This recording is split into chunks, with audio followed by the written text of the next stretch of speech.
Wananchi hawataki Mama Samia. Na mtazamaji, kulingana Wananchi na Journée historique, sous haute tension, manifestations, arrestations, peur et enjeux.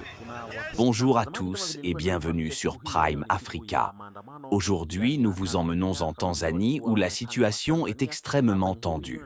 Ce 9 décembre, jour normalement dédié à la célébration de l'indépendance, le pays fait face à une atmosphère lourde. Manifestations annoncées, interdictions gouvernementales, forte présence policière, arrestations préventives et crainte d'une répression violente. Dans cette vidéo, nous allons voir ce qui se passe réellement dans les rues de Tanzanie, pourquoi cette date est devenue explosive et quels sont les enjeux politiques derrière cette crise. Le 9 décembre est normalement une journée de célébration nationale en Tanzanie. On commémore l'indépendance acquise en 1961. C'est généralement une fête populaire, un moment de fierté nationale. Mais cette année, les célébrations officielles ont été annulées. À la place, des appels à manifester ont circulé dans tout le pays, portés essentiellement par l'opposition et des mouvements citoyens. Pourquoi maintenant?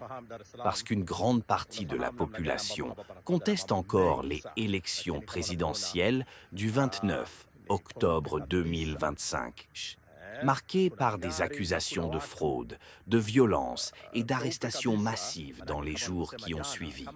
Face à ces appels, le gouvernement tanzanien a déclaré que toute manifestation prévue aujourd'hui est illégale. Les autorités affirment qu'il s'agit d'une menace contre la stabilité nationale.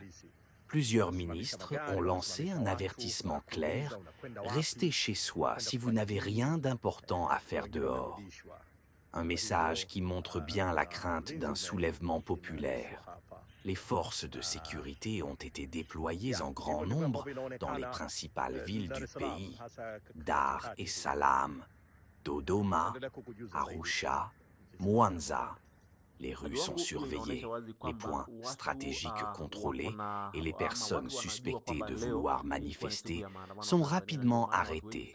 Depuis plusieurs jours, des militants, des opposants politiques et même de simples citoyens ont été arrêtés préventivement. Les autorités prétendent qu'il s'agit de mesures pour maintenir l'ordre.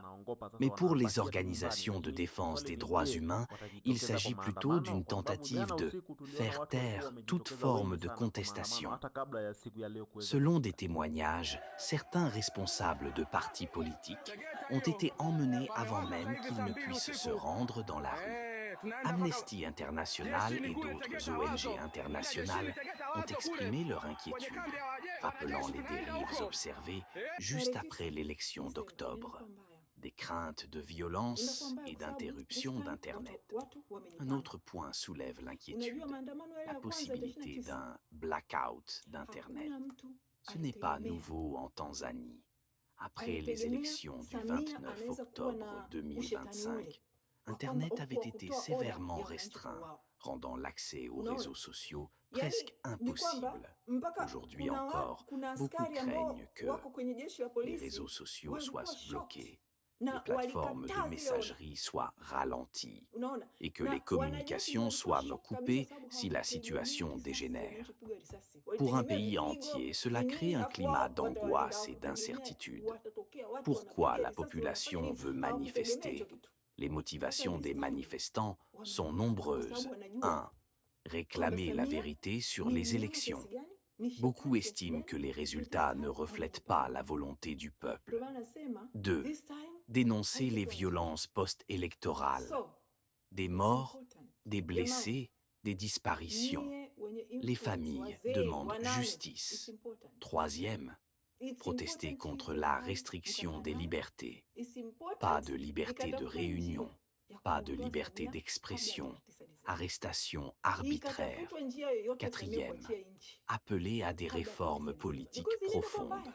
Une partie de la population veut une transition plus démocratique et transparente. Les appels à descendre dans la rue aujourd'hui ne sont donc pas anodins. Il représente le ras-le-bol accumulé depuis plusieurs mois. Une journée qui peut marquer l'histoire du pays. Ce 9 décembre pourrait devenir une date importante dans l'histoire politique de la Tanzanie. Soit le gouvernement réussit à étouffer le mouvement, soit les protestations prennent de l'ampleur malgré les interdictions. Les regards internationaux sont tournés vers le pays. Leo itakuwa namna gani, lakini mimi nitakuwa hapa ku make sure kwamba nimekufahamisha kile ambacho kitatokea. Kama kuna watu ambao watajitokeza kwa maandamano, nitakuwa hapa ku make sure kwamba nimekufahamisha na nimekuonesha vile mambo yatatokea. Of course maandamano huwa hayaanzi mapema hivyo. Hata hapa nchini Kenya wakati vijana wa Gen Z walikuwa wanafanya maandamano ni kuanzia saa 5 saa 6 hapo ndio unaona kwamba watu wameanza kuwa wengi kwa maandamano, lakini wanasema ni maandamano ya amani. Jamani, sio maandamano ya furugu. Kwa hivyo nadhani kwamba polisi wa Tanzania hawatatumia nguvu zaidi vile walifanya last time kuweza kudili na maandamano. Unajua Tanzania hawajazoea maandamano sana kama Kenya, lakini mtazamaji wangu nadhani kwamba leo at least hatutaona breaking news vile tulikuwa tunaona last time, kwa sababu hiyo ilikuwa ni video za kusikitisha sana.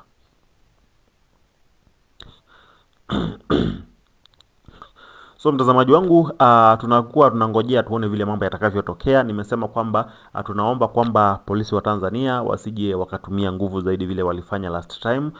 Tunaomba kwamba maandamano itakuwa pia ya amani, kwa sababu unajua sana huwa anasema kwamba kile ambacho huwa kinachangia sana watu kuanza kuchoma vitu, kwa sababu obvious ukiona watu wanaenda maandamano, jua kwamba pale kuna wizi, jua pale kuna mtu ambaye ana intention yake ni kuiba mali ya mtu. Jua pale kuna mtu ambaye pengine alikosana na mtu fulani wa duka fulani, intention yake ni kumobilize watu waende waibe kwa hiyo duka.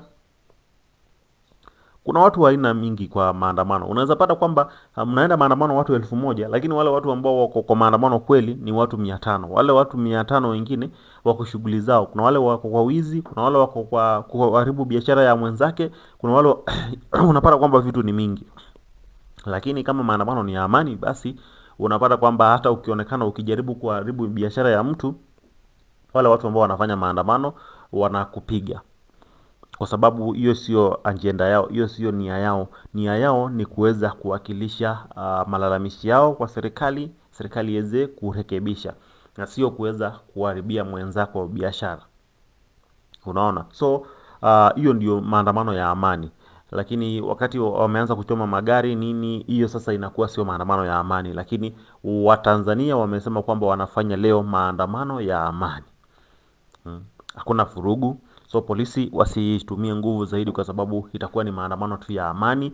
Hakutakuwa na mtu ambaye ataleta furugu. Hakutakuwa na hiyo usumbufu kwa watu kusumbuana na polisi.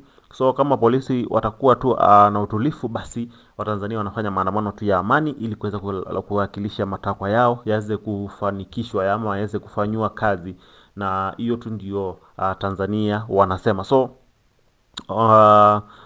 hii siku yote nitakuwa hapa kuhakikisha kwamba nimekufahamisha na tunaangalia kwa undani kile ambacho kinaendelea kutokea mtazamaji wangu hapa nchini Kenya ama hapa nchini Kenya na Tanzania. Wakati unajua Kenya ndio majirani wa karibu sana na Tanzania, kwa sababu unapata kwamba Watanzania wengi wako Kenya na Wakenya wengi wako Tanzania kwa shughuli za biashara hasa katika border zetu kama Namanga na hizo zingine zote border za kuelekea Tanzania. Nadhani kwamba kutakuwa na utulifu na kutakuwa na maandamano ya amani. So nitakuwa hapa kuhakikisha kwamba nimekufahamisha kila kitu. Cha msingi kisha umeendelea kusubscribe kwenye hii channel ya Jitan Daily Politics.